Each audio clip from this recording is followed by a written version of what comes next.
السلام علیکم ورحمۃ اللہ وبرکاتہ۔ الحمد للہ رب العالمین والعاقبۃ للمتقین والصلاة والسلام علی رسولہ الامین وعلی آلہ وصحبہ اجمعین ومن تبعہ بإحسان الی یوم الدین، اما بعد فاعوذ باللہ من الشیطان الرجیم وما ارسلناک الا رحمۃ للعالمین۔ قابل احترام حضرات و خواتین، اللہ تبارک و تعالیٰ کا بے پناہ شکر و احسان ہے کہ اس نے ایک مختصر سے وقفے کے بعد دوبارہ ہم سب کو ایک عظیم مقصد کو لے کر اللہ کے دربار میں مسجد میں جمع ہونے کا موقع عنایت کیا۔ اللہ تبارک و تعالیٰ کا ہم شکر بجا لاتے ہیں اور آپ تمام حضرات و خواتین کا شکر بجا لاتے ہوئے دعا کرتے ہیں کہ اللہ تبارک و تعالی آپ کی تشریف آوری کو قبول فرمائے۔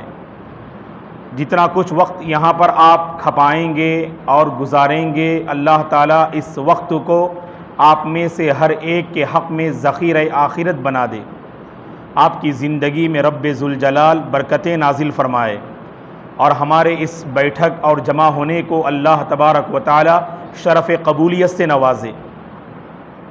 سیرت کی ہماری کلاس ہے، اللہ کا کرم ہے، ایک ایسے نبی پر ہمارا ایمان ہے جو رحمت للعالمین ہیں، سارے جہاں والوں کے لیے رحمت کا پیغام سنانے والے نبی اور پیغمبر اللہ کے نبی ہیں۔ ایک ایسے نبی پر ہمارا ایمان ہے جو افضل الرسل ہیں، ایک ایسے نبی پر ہمارا ایمان ہے جو سید البشر ہیں، ایک ایسے نبی پر ہمارا ایمان ہے جنہیں خاتم النبیین کہا جاتا ہے، جو بے مثال ہیں اور با کمال ہیں، جو مکارم اخلاق کے اعلیٰ درجے پر فائز ہیں، جنہوں نے امت کو اور انسانیت کو انسانیت کا سبق پڑھایا۔ ایسے نبی پر ہمارا ایمان ہے جو قوم و ملت کے سلسلے میں سچی تڑپ اور سچا درد رکھنے والے، درد مند نبی تھے ہمارے، فکر مند نبی تھے ہمارے، اور پوری زندگی نبی بنائے جانے کے بعد خاص کر اپنی امت کے سلسلے میں آپ نے فکر کی۔ تو اللہ کا شکر اور کرم ہے کہ ایسے نبی کی امتیوں میں اللہ نے ہمیں شامل کیا اور شمار کیا۔ اے اللہ تیرا ہی کرم ہے اور تیرا ہی فضل ہے۔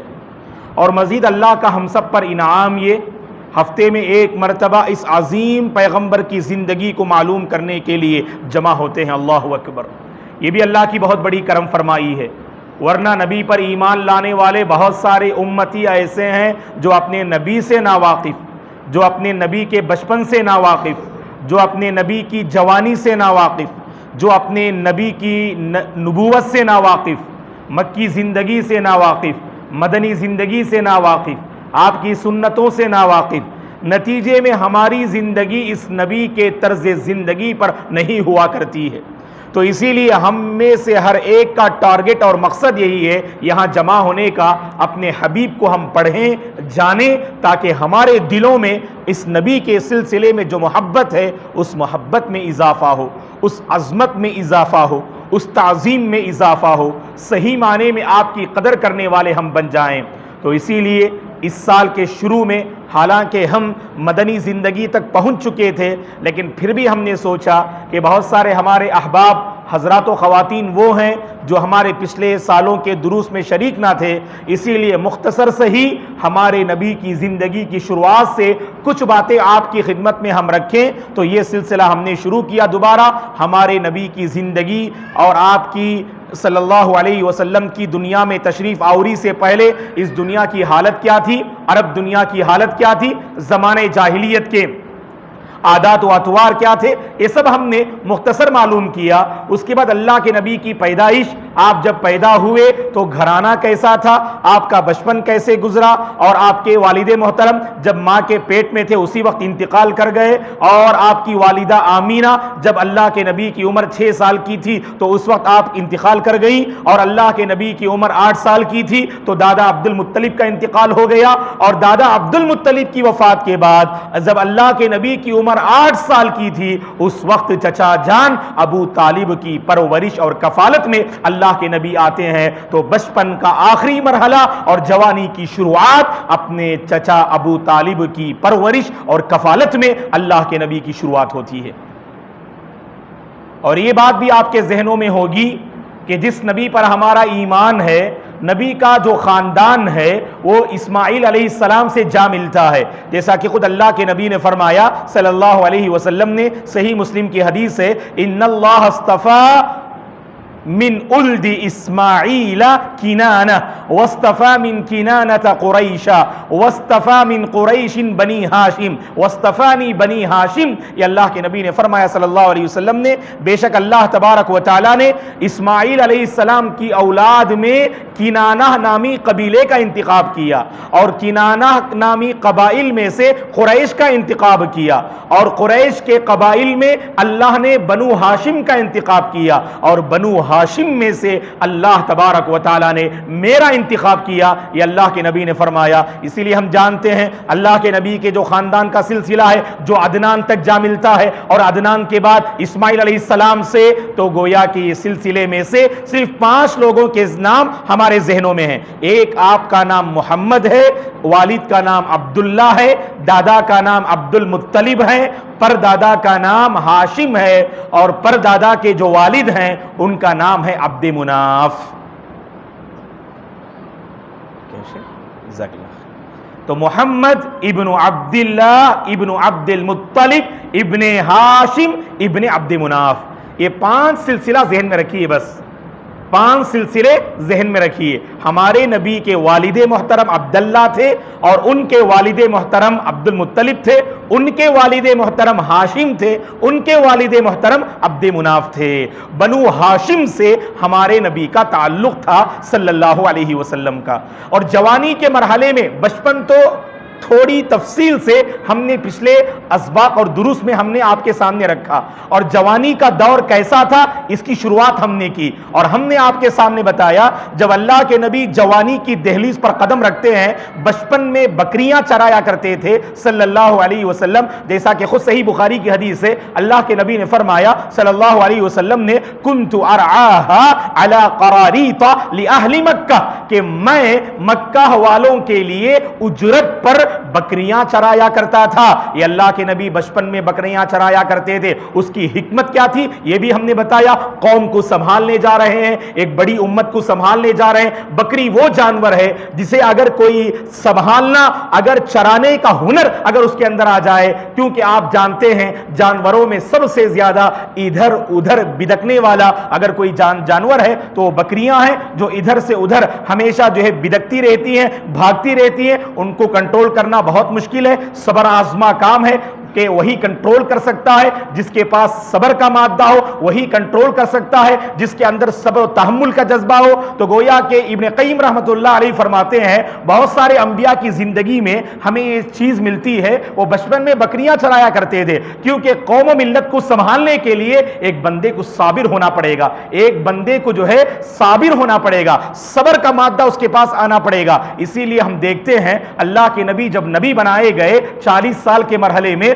تو اس کے بعد مکی زندگی میں سبحان اللہ کتنی آزمائشیں اللہ کے نبی کی زندگی میں آئی۔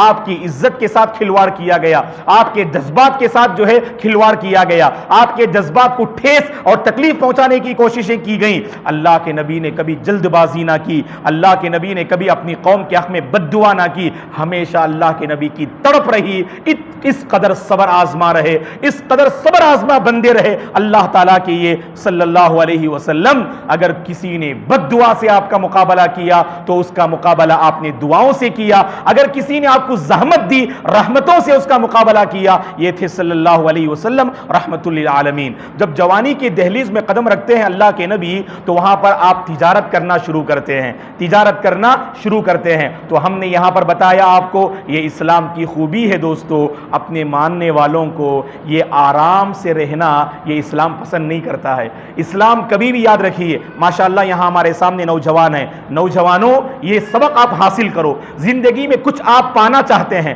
کچھ آپ جو ہے گول کسی ٹارگٹ تک آپ پہنچنا چاہتے ہیں، آپ کی زندگی میں محنت ہونی چاہیے، آپ جو ہے خوب محنت کیجئے، تبھی آپ اپنے ٹارگٹ تک پہنچ سکتے ہیں، آپ کی اپنی منزل میں آپ کو کامیابی مل سکتی ہے۔ آج ہمارے نوجوانوں میں سے بعض کا یہ معاملہ ہے یا بعض کی یہ کمزوری ہے، محنت کرنا نہیں چاہتے، آگے بڑھنا نہیں چاہتے اور اپنا کچھ وقت قربان کرنا نہیں چاہتے۔ بتائیے گا، نہ دینی اعتبار سے آپ کے اندر ترقی آئے گی اور نہ دنیاوی اعتبار سے آپ کے اندر ترقی آئے گی۔ ہمارے نبی کا آپ جو ہے دور، جوانی کا دور پڑھ کر دیکھیے، اللہ کے نبی جوانی میں اپنی جوانی کو غلط کاموں میں آپ نے استعمال نہ کیا۔ ایسا نہیں کہ اس دور میں شراب و کباب کا سسٹم نہ تھا، وہاں پر تو شراب و کباب کے دورے چلتے تھے، لوگ اس میں ملوث تھے، لوگ اس میں ملوث تھے، شراب کے عادی تھے، شراب کا چسکا لیے ہوئے اپنی زندگی کے سفر کو آگے بڑھا رہے تھے۔ شراب و کباب میں مست قوم کے درمیان اللہ کے نبی ابھر کر آتے ہیں اور اپنی جوانی کی حفاظت کرتے ہیں۔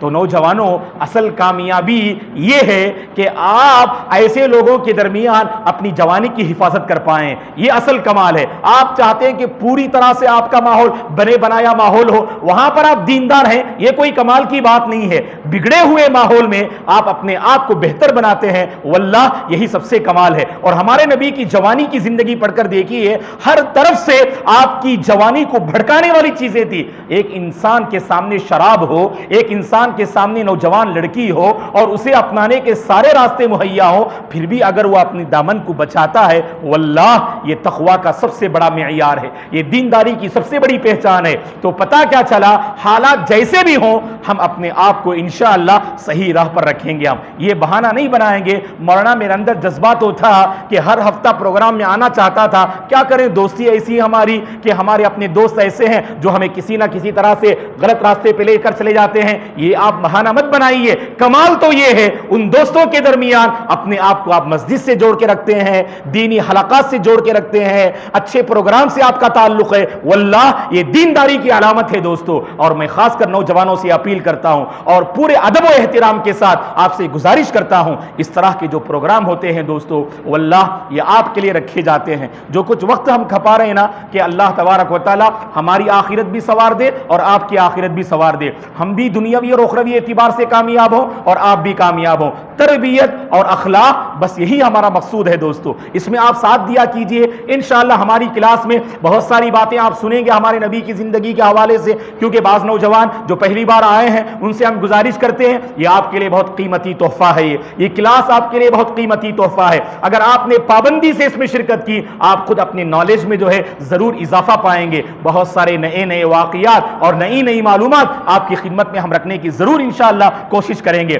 اور ہمارا یہ طریقہ ہے، کوئی بھی واقعہ ہم بیان کرتے ہیں، واقعے سے ہمیں کیا سبق حاصل ہوتا ہے یہ ہم ضرور بیان کرتے ہیں۔ جوانی کے دور سے ہم جو گزر رہے ہیں تو یہاں پر یہ پیغام ہم آپ کو پیش کر رہے ہیں۔ ہمارے نبی نے جوانی میں اپنی جوانی کی اگر حفاظت کی، ایسا نہیں تھا کہ ماحول پوری طرح سے بنا ہوا ماحول تھا، بلکہ بگڑا ہوا ماحول تھا۔ اس بگڑے ہوئے ماحول میں اللہ کے نبی نے اپنے آپ کی حفاظت کی، اپنی جوانی کی حفاظت کی، اپنے آپ کو سب کے سامنے ایک آئیڈیل بنایا، ایک اسوہ بنایا۔ یہی تو اصل کمال ہے دوستو۔ تو لہٰذا یہی صفت انشاءاللہ میرے اندر بھی آنی چاہیے اور آپ کے اندر بھی آنی چاہیے، اور اللہ سے دعا بھی کیا کیجئے، اے اللہ میرے اندر اتنی کمزوری ہے، میں ماحول کے رنگ میں رنگ جاتا ہوں، میں ماحول کے ماحول کے بہاؤں میں بہہ جاتا ہوں، اے اللہ میرے اندر ایک کمزوری ہے۔ جب میں دینی مجلسوں میں رہتا ہوں میرا ایمان تازہ رہتا ہے، جب دوستوں کے پاس جاتا ہوں میں اپنی دینداری کا لباس اتار دیتا ہوں۔ اے اللہ مجھے اس بات کی توفیق دے،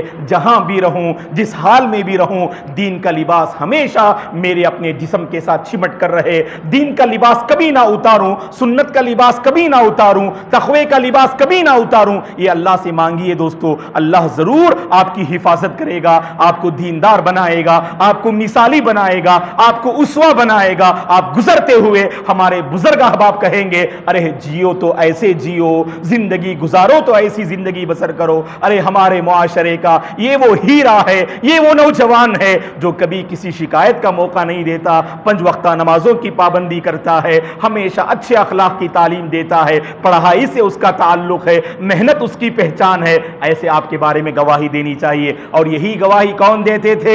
مشرکین مکہ، کفار قریش، مکے کا ایک ایک باشندہ، مکے کا ایک ایک فرد کس کے بارے میں گواہی دیتے تھے؟ ہمارے نبی کے بارے میں گواہی دیتے تھے، ایسی پاک باز اور مثالی زندگی ہمارے نبی نے بسر کی دوستو۔ تو لہٰذا جب جوانی کی دہلیز میں قدم رکھتے ہیں ہمارے نبی صلی اللہ علیہ وسلم، جیسا کہ اس سے پہلے ہم نے اشارہ کیا، تجارت کرنا شروع کرتے ہیں اللہ کے نبی، تجارت کرنا شروع کرتے ہیں۔ تو اپنے چچا کے ساتھ اپنی تجارت کا سفر شروع کیا، اور تجارتی دنیا میں سبحان اللہ ہمارے نبی کافی مشہور ہو گئے۔ کس میں مشہور ہوئے؟ امانت و دیانت داری میں۔ ارے مکے کا ایک ایسا تاجر ہے، نوجوان تاجر، جو بڑا امانت دار ہے، جو ہمیشہ سچ بولتا ہے، سچ بولنا جس کی پہچان ہے، امانت داری جس کا شعار ہے، یہ نوجوان جسے محمد کہا جاتا ہے، مکے کی گلیوں میں ہمارے نبی کے چرچے ہونے لگے۔ اور یہاں پر جو واقعہ ہم آج آپ کے سامنے بیان کر رہے ہیں وہ قابل توجہ ہے۔ مختلف لوگوں نے ہمارے نبی کی تعریف کو سنا، تعریف سننے والوں میں، سننے والیوں میں خدیجہ بنت خویلد رضی اللہ عنہا بھی تھی، جو مکے کی ایک پاک باز، نیک، مثالی خاتون تھی، خدیجہ، اور آپ کے والد کا نام خویلد، اور یہ مکے کی ایک مالدار خاتون تھی۔ اور آپ کا معاملہ یہ تھا کہ آپ کے پیسوں سے لوگ تجارت کرتے، اور جو پروفٹ آتا اس پروفٹ میں آپ محنت کرنے والوں کو وہ شیئر دیا کرتی تھی۔ اسے بے مضاربہ کہتے ہیں۔ اس کی گنجائش ہے ایک آدمی کے پیسے اور دوسرے آدمی کی محنت۔ جیسے اکثر ہمارے یہاں پر کمپنی میں آپ کوئی پیسہ انویسٹ کرتے ہیں، آپ مثلا آپ 10 لاکھ روپے انویسٹ کرتے ہیں آپ، تو ماہانہ یہاں پر ایک بات ہم بتا دیتے ہیں کہ ہمارے بعض لوگ جو معاملہ کرتے ہیں، بہت غلط معاملہ کرتے، کہ آپ کسی کے پاس 5 لاکھ روپے دیتے اور بولتے کہ بھائی مجھے ماہانہ 5,000 روپے دے دو، بولتے نہیں بولتے؟ 5,000 روپے دے دو بولتے، 5 لاکھ روپے دے کر، کیپٹل آپ کا ویسے ہی رہے گا، وہ تجارت کرے گا، تجارت میں کتنا پروفٹ آئے گا آپ کو اس کی پرواہ نہیں، آپ کہتے ہیں کہ مجھے ماہانہ 5,000 روپے چاہیے، لیجئے 5 لاکھ روپے۔ یہ غلط طریقہ ہے، یہ حرام طریقہ ہے، جو ہمارے بہت سارے نوجوان اس میں ملوث ہیں۔ صحیح طریقہ کیا ہے؟ آپ کر سکتے ہیں، آپ 5 لاکھ روپے انویسٹ کیجئے، اور جہاں انویسٹ کر رہے ہیں جس کے پاس، اس سے کہیے جو پروفٹ آئے گا، پروفٹ میں ہم دونوں شیئر کر لیتے ہیں، اور پروفٹ میں پرسنٹیج میں کمی بیشی ہو سکتی۔ فار ایگزامپل آپ 5 لاکھ روپے دے کر بتا رہے ہیں کہ جو پروفٹ آئے گا آپ 60% لے لیجئے، مجھے 40% دے دیجئے، الحمدللہ جائز ہے۔ پروفٹ میں کمی بیشی ہو سکتی، یعنی پرسنٹیج میں آپ 30% مجھے دیجئے، 70% آپ لے لیجئے، ایسا بھی بول سکتے ہیں آپ، یعنی پروفٹ کے پرسنٹیج میں جو ہے آپ ایسا کر سکتے ہیں۔ نہ یہ کہ پہلے فکس کر لیا آپ نے 1 لاکھ روپے کے 2,000 روپے، 2 لاکھ روپے کے 4,000 روپے ماہانہ ہم دیں گے، یہ غلط طریقہ ہے دوستو۔ بہت سارے تاجر حضرات ایسے پیسے لے کر ماہانہ ایسے پیسے روٹین کرتے، وہ 2,000 روپے بھی ہو سکتا ہے 1 لاکھ روپے میں، 4,000 روپے بھی ہو سکتا ہے، اور 500 روپے بھی ہو سکتا ہے ماہانہ۔ جتنا پروفٹ ملے گا اس بندے کو، وہ پروفٹ کا حصہ اسے دینا چاہیے، اور جو پروفٹ کا پرسنٹیج دونوں کے درمیان جو ہے ڈیلنگ ہوگی اس کے اعتبار سے۔ بہرحال ایک اہم معاملہ تھا جو میں نے یہاں پر ذکر کر دیا۔ اگر اس کے باوجود بھی کوئی ڈاؤٹ ہے آپ کے پاس، انشاءاللہ ہم آپ کے درمیان موجود رہیں گے، انشاءاللہ آپ سوال کر سکتے ہیں انشاءاللہ۔ بہرحال ایک مسئلہ ہم نے آپ کے سامنے ذکر کر دیا۔ تو اس طرح خدیجہ رضی اللہ عنہا بھی یہی تجارت کیا کرتی تھی، آپ اپنے پیسے لگاتی تھی، اور مکے کے بہت سارے تاجر حضرات آپ کے مال کو لے کر جاتے، مختلف مقامات پہ جا کے تجارت کرتے، اس کا جو پروفٹ آتا اس کا ایک حصہ خدیجہ رضی اللہ عنہا ان لوگوں کو دے دیا کرتی تھی۔ اور جب حضرت خدیجہ کو پتا چلا ارے مکے کا ایک نوجوان امانت دار سچا تاجر ہے جس کا نام محمد ہے، تو اپنے کسی رشتہ دار کے ذریعے رسول اللہ صلی اللہ علیہ وسلم کو طلب کرتی ہیں خدیجہ رضی اللہ عنہا۔ اور خدیجہ رضی اللہ عنہا نے اللہ کے نبی سے کہا آپ بھی ہمارا مال لے کر شام کا سفر کیجئے، سیریا کا سفر کیجئے اور تجارت کیجئے، جو پروفٹ آئے گا میں عام لوگوں کو جو پیسے دیتی ہوں ان سے بڑھ کر ہی آپ کو دوں گی انشاءاللہ، ان سے بڑھ کر ہی آپ کو پروفٹ دوں گی، کیونکہ آپ کی امانت و دیانت کے چرچے میں نے سنے ہیں۔ تو اللہ کے نبی نے اس کو قبول کیا اور تجارت کرنا شروع کیا۔ اور خدیجہ رضی اللہ عنہا کے غلام تھے، ان کا نام میسرہ تھا۔ ان کا نام کیا تھا؟ ایک ان کے غلام تھے، یہ خدیجہ رضی اللہ عنہا کے غلام تھے۔ تو جب تجارت کے لیے اللہ کے نبی مکے سے نکلے تو خدیجہ رضی اللہ عنہا اپنے غلام میسرہ کو بھی اللہ کے نبی کے ساتھ انہوں نے کر دیا کہ ساتھ میں مدد کرنے کے لیے اور آپ سے کچھ سیکھنے کے لیے. تو محمد صلی اللہ علیہ وسلم ہمارے نبی میسرہ کو لے کر خدیجہ رضی اللہ عنہا کے مال کے ساتھ شام کا سفر کرتے ہیں, سیریا کا سفر کرتے ہیں, اور وہاں جا کے تجارت کر کے خوب منافع فائدہ ملتا ہے اور لا کے یہاں پر جو حوالے کر دیتے ہیں. خدیجہ رضی اللہ عنہا کے سامنے آپ کے غلام میسرہ نے راستے میں اللہ کے نبی کے جو اخلاق کو دیکھا, آپ کے جو سبحان اللہ دو تعامل کو, برتاؤ کو دیکھا, اتنا متاثر ہوئے میسرہ, آپ کی مزید تعریفیں اور خوبیاں خدیجہ رضی اللہ عنہا کے سامنے بیان کرنے لگ گئے. خدیجہ رضی اللہ عنہا سبحان اللہ یہاں پر دیکھیے زبردست فیصلہ لیتی ہیں. مکے کی مالدار خاتون تھی خدیجہ رضی اللہ عنہا, اور ہمارے نبی صلی اللہ علیہ وسلم معاشی اعتبار سے اس قدر خوشحال نہ تھے. آپ بس معمولی پیمانے پہ تجارت کرنے والے ایک انسان تھے اور آپ کے گھرانوں میں اس قدر مالداری نہ تھی. اس کے باوجود خدیجہ رضی اللہ عنہا نے پیغام بھیجا اللہ کے نبی کی خدمت میں کہ ہم آپ سے نکاح کرنا چاہتے ہیں. اللہ اکبر, کیونکہ ہم آپ کی سچائی اور امانت داری سے متاثر ہیں, ہم آپ سے جو ہے نکاح کرنا چاہتے ہیں. یہ خدیجہ رضی اللہ عنہا نے ہمارے نبی کی خدمت میں نکاح کا پیغام بھیجا. اور ہمارے نبی کی خدمت میں جب یہ پیغام پہنچا تو ابتدا میں ہمارے نبی صلی اللہ علیہ وسلم, جیسا کہ ابن ہشام رحمۃ اللہ علیہ نے لکھا ہے کہ آپ کچھ متردد ہوئے, پس و پیش ہونے لگے, پتہ نہیں قبول کرنا چاہیے نہیں کرنا چاہیے. کیوں؟ اس کا سبب بھی ذکر کیے, کیونکہ وہ تو ایک مالدار خاتون ہے. ممکن ہے کہ اگر میں ہاں بھی کہہ دوں, ان کے بعض رشتہ داروں تک جب یہ بات پہنچے گی وہ اس کی آڑ میں آ جائیں گے اور کہیں گے تم تو اتنی بڑی مالدار اور ایک معمولی انسان سے نکاح کرنا چاہتی ہو. تو لہٰذا تو لوگ شاید جو ہے ہماری شادی سے راضی نہ ہو, اس لیے اللہ کے نبی نے اپنے چچا حمزہ رضی اللہ عنہ جو ابھی حالت کفر میں تھے ان کو مزید بات کو آگے بڑھانے کے لیے بھیجتے ہیں, مزید بات کو آگے بڑھانے کے لیے بھیجتے ہیں. حمزہ رضی اللہ عنہ خدیجہ رضی اللہ عنہا کے والد محترم خویلد کے پاس, ایک اور روایت میں آپ کے چچا جو عمرو تھے تو ان کے پاس پہنچتے ہیں اور پوری طرح سے معاملے کو ذکر کرتے ہیں. تو گویا کہ خویلد جو خدیجہ کے والد محترم تھے انہوں نے اطمینان کا اظہار کیا اور کہا کہ میری بیٹی کی اس میں رغبت ہے, میری بیٹی کی اس میں چاہت ہے, لہٰذا ہم اس میں آڑ میں نہیں آ سکتے ہیں, ہمیں یہ رشتہ منظور ہے کہہ کر آگے بڑھاتے ہیں. اور اہل علم نے لکھا ہے کہ ہمارے نبی کی جب شادی ہوئی خدیجہ رضی اللہ عنہا کی, اس وقت ولی کون تھے, کن کی سرپرستی میں شادی ہوئی؟ تو بعض نے لکھا, بلکہ بہت سو نے لکھا ہے کہ جو خدیجہ کے والد محترم جو خویلد تھے وہی کیا تھے, یعنی ولی تھے. لیکن بعض نے لکھا ہے کہ جنگ فجار میں آپ کی وفات ہو گئی, لہٰذا آپ کے جو چچا عمرو تھے انہوں نے نکاح کروایا. یہ تھوڑا اختلاف ہے, لیکن اکثر علماء نے کہا کہ ہمارے نبی اور خدیجہ رضی اللہ عنہا کی شادی کرانے والے خود حضرت خدیجہ کے والد خویلد تھے, جنہوں نے ہمارے نبی کے ساتھ اپنی بیٹی خدیجہ رضی اللہ عنہا کی جو ہے انہوں نے شادی کروائی.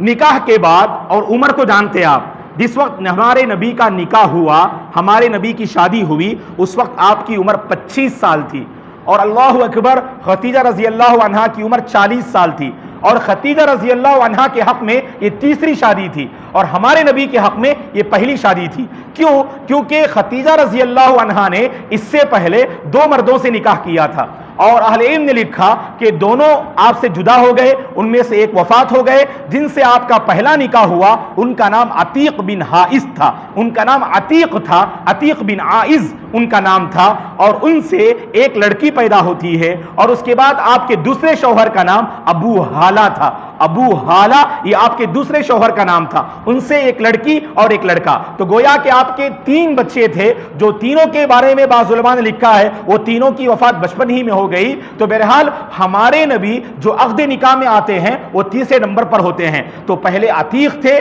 اس کے بعد ابو حالہ تھے, اور اس کے بعد جو شادی کرتی ہیں خدیجہ رضی اللہ عنہا ہمارے نبی صلی اللہ علیہ وسلم سے, اور ہمارے نبی کی یہ پہلی شادی تھی.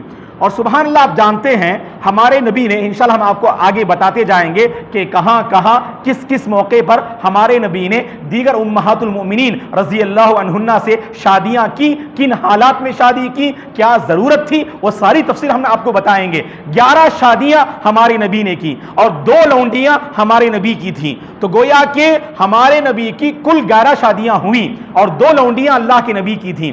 اور ہمارے نبی کی جب وفات ہوئی تو اس موقع پر 2 ازواج مطہرات اس دنیا سے رخصت ہو گئیں۔ ایک خدیجہ رضی اللہ عنہا کا انتقال آپ کی زندگی میں ہو گیا، اس کے بعد زینب رضی اللہ عنہا کا انتقال آپ کی زندگی میں ہو گیا، تو گویا کہ زینب رضی اللہ عنہا اور خدیجہ رضی اللہ عنہا ان دونوں کی وفات آپ کی زندگی میں ہوتی ہے، اور بقیہ 9 بیویاں ہمارے نبی کی زندگی میں موجود رہتی ہیں۔ تو گویا کہ ہمارے نبی کی جب وفات ہوئی، مسجد نبوی سے متصل لگ کر تقریباً 9 کمرے تھے، 9 گھر تھے جن میں ازواج مطہرات رہا کرتی تھیں، جن میں سب سے پہلا کمرہ مائے عائشہ رضی اللہ عنہا کا کمرہ تھا، جہاں پر ہمارے نبی آج مدفون ہیں۔ جس کمرے میں ہمارے نبی مدفون ہیں وہ ترتیب کے اعتبار سے سب سے پہلا کمرہ تھا۔ مسجد نبوی سے بالکل لگ کر جو کمرہ تھا وہ مائے عائشہ رضی اللہ عنہا کا کمرہ تھا۔ اور انبیاء کی سنت کیا ہے کہ جس مقام پر ان کی وفات ہوتی ہے اسی مقام پر انہیں دفن کرنا ہے، ان کے جسم مبارک کو ایک مقام سے دوسرے مقام منتقل نہیں کرنا، یہ انبیاء کی سنت ہے۔ جس مقام پر انتقال ہوں گے اسی مقام پر انہیں دفن کر دینا۔ تو ہمارے نبی کی وفات حضرت عائشہ رضی اللہ عنہا کے کمرے میں آپ کی وفات ہوئی، لہٰذا وہیں پر آپ کو دفن کیا گیا، تدفین کا معاملہ وہیں پر ہوا، یہ بات آپ جانتے ہیں الحمدللہ۔ تو گویا کہ ہمارے نبی کی زندگی میں 9 ازواج مطہرات ایک ساتھ موجود تھیں اور 2 ازواج مطہرات کا انتقال ہو چکا۔ یہاں ایک قابل ذکر بات جو آپ کو یاد رکھنا چاہیے کہ اللہ کے نبی کی زندگی میں 11 ازواج مطہرات آئیں، 11 بیویاں آئیں، لیکن خدیجہ رضی اللہ عنہا وہ خاتون ہیں جن کے ساتھ رشتے میں رہتے ہوئے، عقد نکاح میں رہتے ہوئے اللہ کے نبی نے کسی دوسری عورت سے آپ نے نکاح نہ کیا۔ اللہ اکبر، یہ فضیلت ہے خدیجہ رضی اللہ عنہا کی۔ سوچ سکتے ہیں دوستو آخر کار ان دونوں کے درمیان وہ کیا گہرا رشتہ تھا، 25 سال کا رشتہ تھا، سبحان اللہ۔ 25 سال کی عمر میں شادی ہوئی ہمارے نبی کی، جب ہمارے نبی کی عمر 50 سال کی تھی اس وقت آپ کا جو انتقال ہوا خدیجہ رضی اللہ عنہا کا، اور خدیجہ رضی اللہ عنہا کی عمر 40 سال تھی جب شادی ہوئی، جب ان کی وفات ہوئی تو کتنی عمر رہے گی؟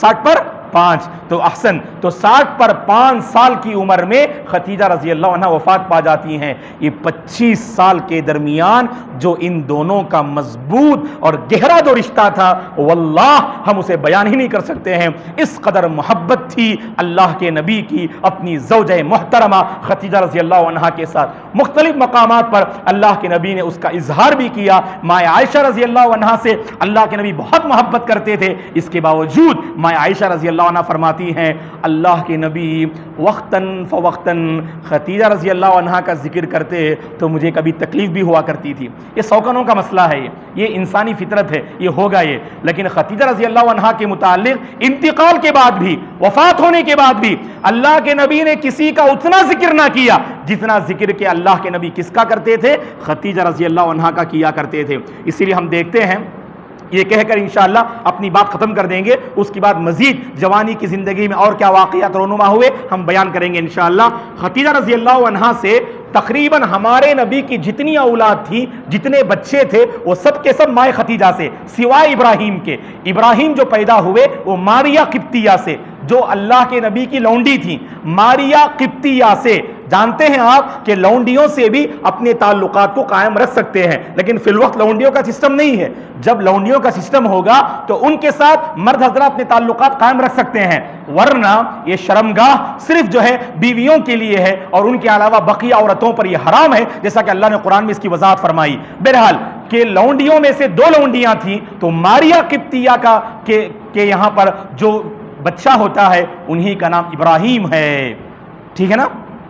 اور بقیہ جو بچے ہوئے وہ سب کے سب ہمارے یعنی نبی کی جو پہلی زوجہ محترمہ ہیں خدیجہ رضی اللہ عنہا کے ساتھ۔ سب سے پہلے بچے جو پیدا ہوئے ہمارے نبی کو قاسم ہیں، مرد بچہ پیدا ہوا، ان کا نام قاسم ہے، اسی لیے ہمارے نبی کی کنیت کیا تھی؟ ابو القاسم، یعنی قاسم کے باپ۔ اگر آپ کی کنیت نہیں ہے آج ہی رکھا کیجئے۔ اہل علم نے کہا ہے کنیت رکھنا مسنون ہے۔ مثلا جو ہے آپ کے اگر کوئی بیٹے عبداللہ ہیں تو آپ ابو عبداللہ ہیں، اگر آپ کے بیٹے زکریا ہیں آپ ابو زکریا ہیں۔ آپ تو آپ کے اگر بچے ہوں یا نہ بھی ہوں تو اپنے کوئی پسندیدہ نام، جیسے ماں عائشہ رضی اللہ عنہا کو عبداللہ نام بہت پسند تھا، اسی لیے ماں عائشہ رضی اللہ عنہا کی کوئی اولاد نہ تھی، اس کے بعد آپ کی کنیت کیا تھی؟ ام عبداللہ۔ تو عورتوں سے بھی میری گزارش ہے کہ کنیت رکھنا ہمارے ماحول میں نہیں ہے، آپ کنیت رکھا کیجئے۔ آپ کی اگر بیٹی اگر مثلا جو ہے حفصہ ہیں تو آپ ام حفصہ ہیں، اگر آپ کے بیٹے عبداللہ ہیں تو آپ ام عبداللہ ہیں۔ ام کے معنی ماں کے آتے ہیں اور اب کے معنی باپ کے آتے ہیں،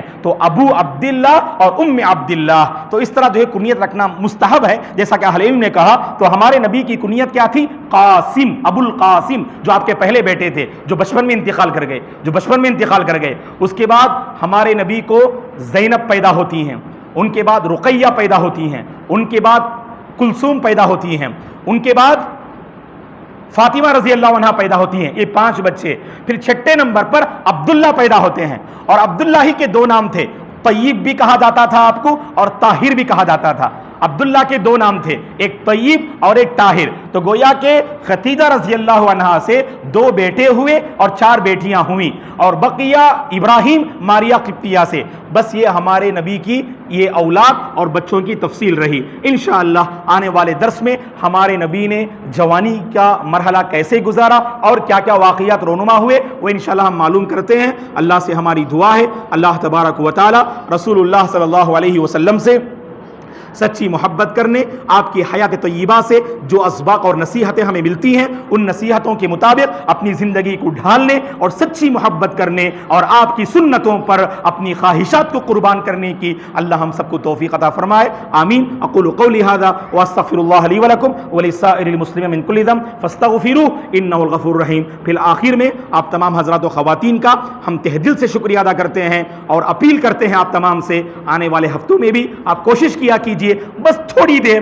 آپ ہمارے درمیان حاضر رہیں، کیا پتا کہ یہ وقت اللہ کو پسند آ جائے اور ہمارے حق میں اللہ جنت کا فیصلہ کر دے اور ہمارے مسائل کو اللہ حل فرما دے، ہمارے گھروں میں اللہ برکت نازل فرما دے، ہماری پریشانیوں کو اللہ دور فرما دے، آمین۔ سبحانک اللہم و بحمدک اشہد ان لا الہ الا انت استغفرک و اتوب الیک۔ السلام علیکم ورحمۃ اللہ وبرکاتہ۔